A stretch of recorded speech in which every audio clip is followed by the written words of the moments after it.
The way that your brain is set up, the best way to get your child addicted to a screen is, I hate to say, by giving them a little bit of time on a regular basis. That's how an addiction forms. I knew something was wrong. There's something wrong when your kids don't want to come hang out with you. Okay, Yeah. that's just not normal. And he kept choosing his game over us. Well, technology is a big topic for parents these days. How much is too much? We have some practical advice for navigating kids and screens today for you on Focus on the Family with Jim Daly. You know, John, technology in my mind is rather neutral, but abuse of it, addiction to it, those kinds of things are where we get into trouble. And certainly kids with screen time is a big problem. But this is a really important topic, and this is where parents will have a lot of pillow talk because this is a great concern. And there are practical things that you can do, and being equipped with knowledge about what works, what doesn't work, and how to be the parent in the room. And we're going to talk about that with our guest today. Mm-hmm. Melanie, welcome to Focus on the Family. It's good to have you. Thank you for having me. Now, I know this from our, prep and all, but you were a labor delivery nurse. Yes. Man, that prepared you for this, for screen Well, time. not really. Not at all. I mean, but it's so funny. What a stressful environment, though, Yeah. to come along. And I mean, all Yeah. the things that you did to help moms That's become right. moms, first-time moms, Yes. fifth-time moms, whatever Yes. it would have been. A lot of education. Yeah. How and many years did a lot you of do help. that? Oh, quite a few. Yeah, Quite a few years. that's great, though. Yeah. Well, let me ask you that question in the beginning. What got you into this screen teaching situation? It certainly wasn't by choice. Yeah. What happened? It was by necessity. So our oldest, we have 4, and our oldest son was addicted to video games right under our nose, and we had no idea what was happening. And being a nurse, I was very shocked at myself for not recognizing the signs. And I'll just briefly tell you, when he was little, he just loved video games, right? And we thought he was so smart. I remember in his little footy pajamas, clicking on the screen, and we just thought he was so smart. And then by middle school, he started dropping out of his sports and his extracurricular activities. And my husband and I were like, wait a minute, is this normal for a child to want to be on a video game for hours and hours a day? By the time he got into high school, things started getting worse. And my friend said, well, at least you know where he is and he's not getting in trouble. And I'm like, well, there's still something. I had that gut feeling that something was wrong, but there were a lot of problems in our home because of it. Adam was a good kid. He had straight A's. And isn't it interesting how we assess our parenting based off our kids' grades? Yeah. Because we thought we were doing a good job, Yeah, right? we don't need to pay too much We don't have to attention. worry about this thing because he has straight A's. Anyway, I was the game cop mom. Hated that job. Do you know what this is? Yeah. It's a Oh, job yeah. they never tell you about, where, I'm constantly setting the kitchen timer, Adam get off, and it was always, Mom, 5 more minutes. And it started really encroaching on our family time, and there were a lot of conflicts in our home because of it, even to the point where even at Christmas, he wouldn't even want to come up and open presents. He was in the middle of his Call of Duty or whatever game he was playing. So it got really bad in 9th grade when they handed him a laptop. And that's when we lost control over his time, because now he was gaming all through the school day. Believe it or not, yes, this is what kids are doing. But we lost the ability to help him manage the time. Yeah. Let me ask you, and we're going to unroll that whole story, but the developing brain. I mean, you have an RN background. Yes. What's going on with the brain, especially in the early years, and how does gaming impact that development? Well, I didn't know anything about that until we picked Adam up from college, and he looked terrible. And let me just tell you, from my nursing brain kicked into gear. We put him in the car, and I'm like, something is wrong with him. He said, Mom, and I had to ask that question that no parent wants to ask their kid, Adam, are you on drugs? Right. And he said, no, Mom, that video game did something to me. I've been in my bed for a week. I haven't gone to classes. By the way, I'm dropping out. And so I came home, and to answer your question, I had to dive into what addiction does to a kid's brain, because what I saw in my son was a chemical addiction. This wasn't just a regular process looking thing. It was unbelievable what happened to him physically, emotionally, mentally, all that. So what happens in the brain, and if you know about child development, the development happens from the back to the front, from the cerebellum to the frontal cortex, right? And that limbic area is in the middle.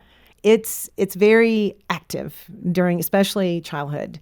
And so what happens with gaming, there is a lot of dopamine that's stimulated from screens, and that limbic area gets overly stimulated. So we know it takes 25 years for this development to occur.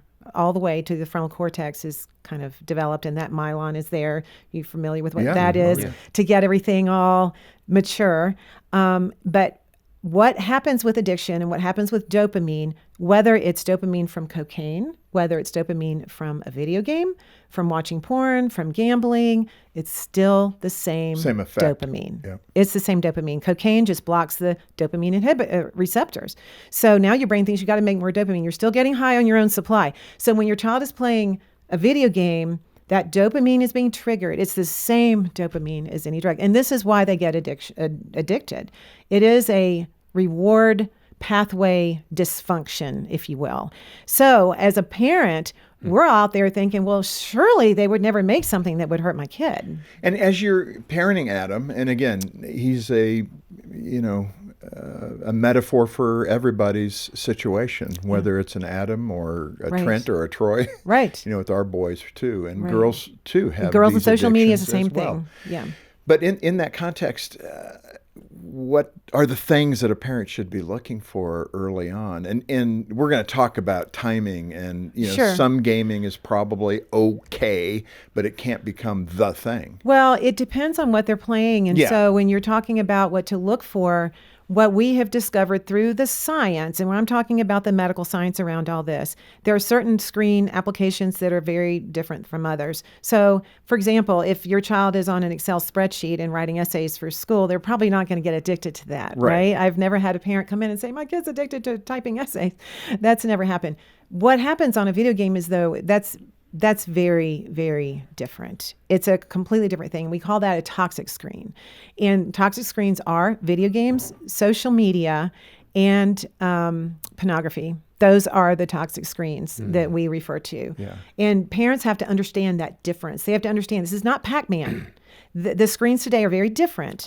From what you grew up with, right? So it's really hard to parent that, because it's like, well, I thought Pac-Man was okay and they could play as long as we monitor the time. Moderation doesn't work for toxic screens. Just like you can't just you just can't do a little bit of porn and be okay. You can't just do a little bit of gambling and be okay.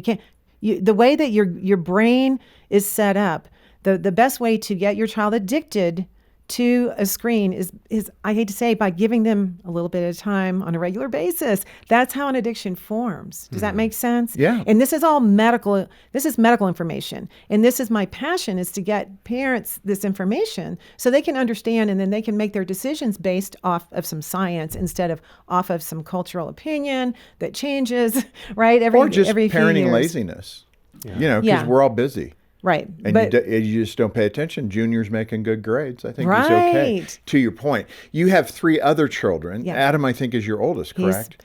Yes, he's our oldest. So he was in that, the early modality of we all don't know what we're doing. We didn't know here. what we were doing. What has changed with the younger kids? How have you approached this differently? So with the younger kids, they saw what happened to their big brother. So it was kind of like, okay, guys, we're not doing this again, right? This gaming thing, we're not doing this. And I'll never forget the day that I had a big whiteboard, and I wrote down probably 20 or 30 life skills. And I looked at the little boys and I said, okay, you're going to need to learn how to do all these life skills before you ever get a video game. And one of them said, but Mom, I'm going to be 18. And I said, you know what? You probably will be. That's and a good plan. And that's okay. That's funny. Because that's, we did things very different. You can get it back. And that's our focus over here at Screen Strong is to prevent and to reverse screen addiction. And how do we go about doing that? So it's not that hard. Okay. In fact, it is so much Do I sound easier. desperate? You sound a little desperate, but it's so much easier to raise a child who's not addicted to screens than it is to raise that one who is addicted, right? And the way that you solve any addiction problem, it starts with access.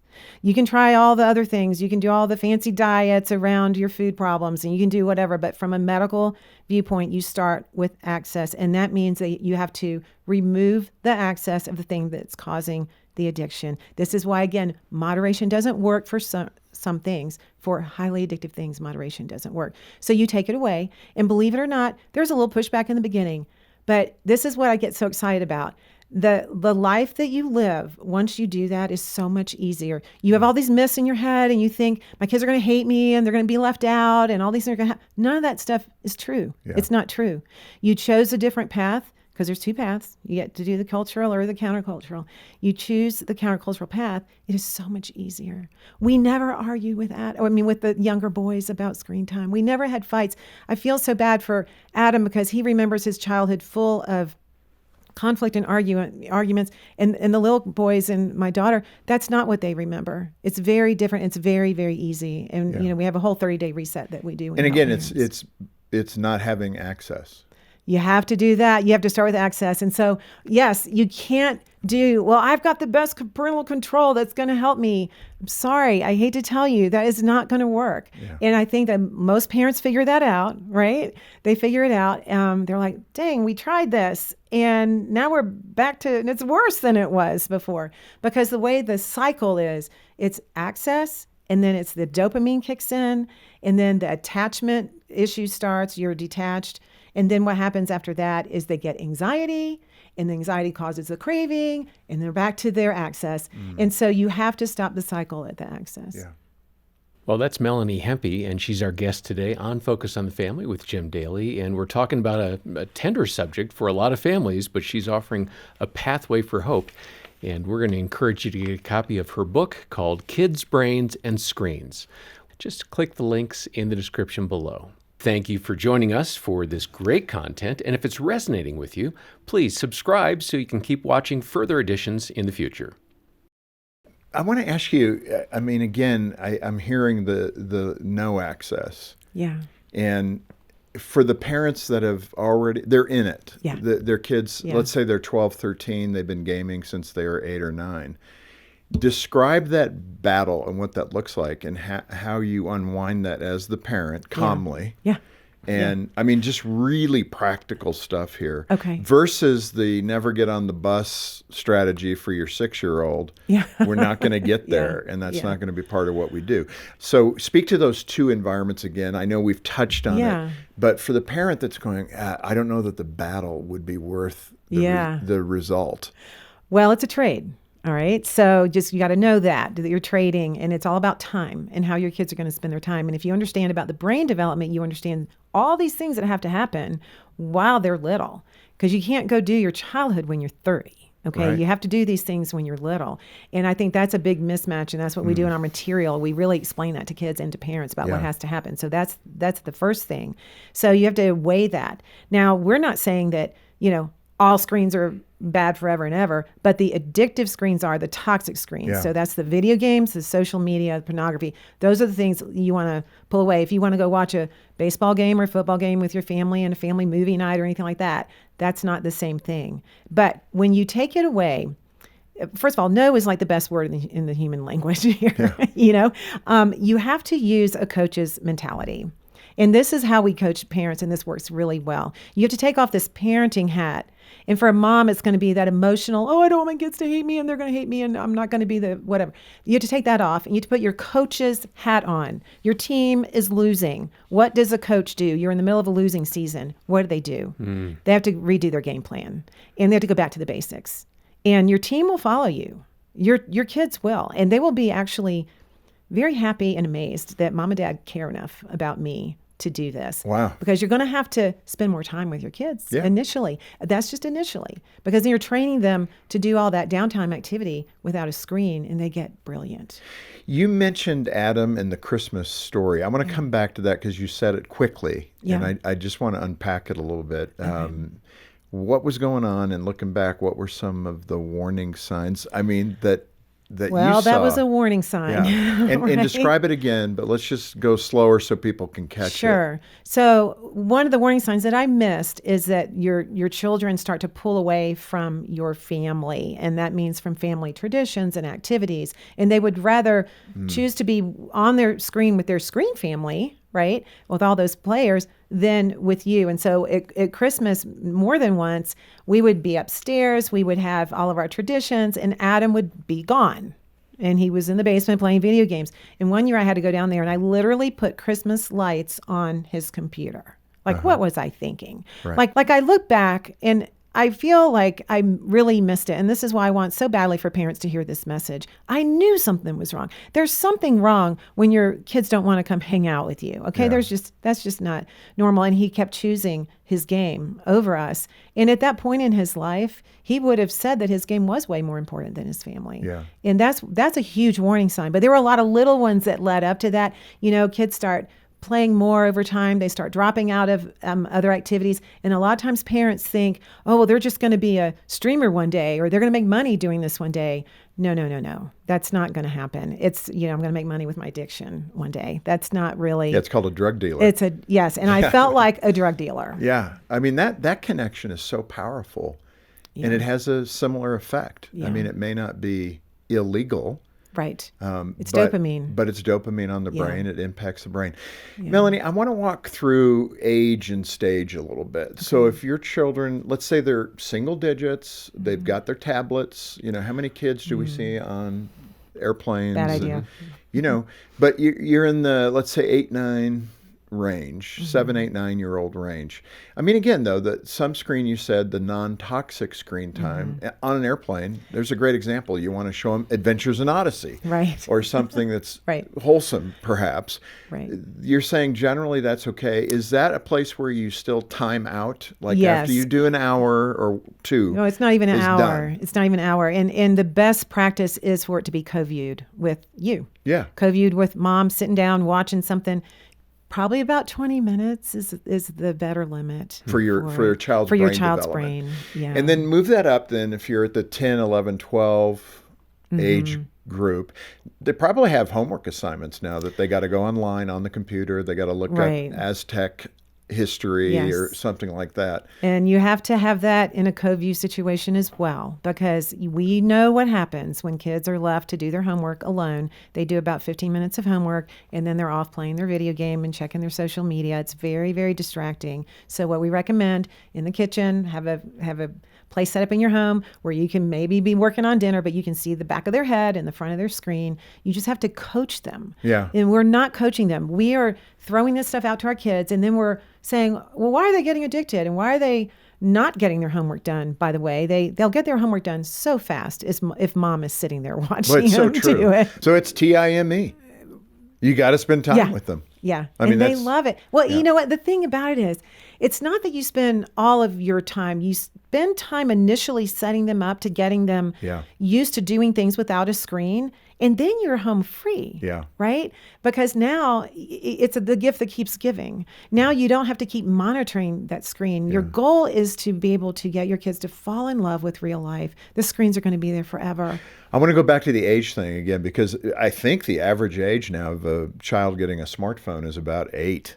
Really bad idea. Okay, really so bad idea. In that context, the best advice I've heard is just stave that off as long as possible. Well, and we believe the science backs up 18. Yeah, wow, look at that. Minors should not have devices, period. Okay? That sounds like, wow, really? Really? Think about it. Yeah, I know. When you think about it, it sounds right. Minors should not have addictive devices. I mean, and they say, okay, what about a GPS? Well, you know what? Our young boys learn how to read a map.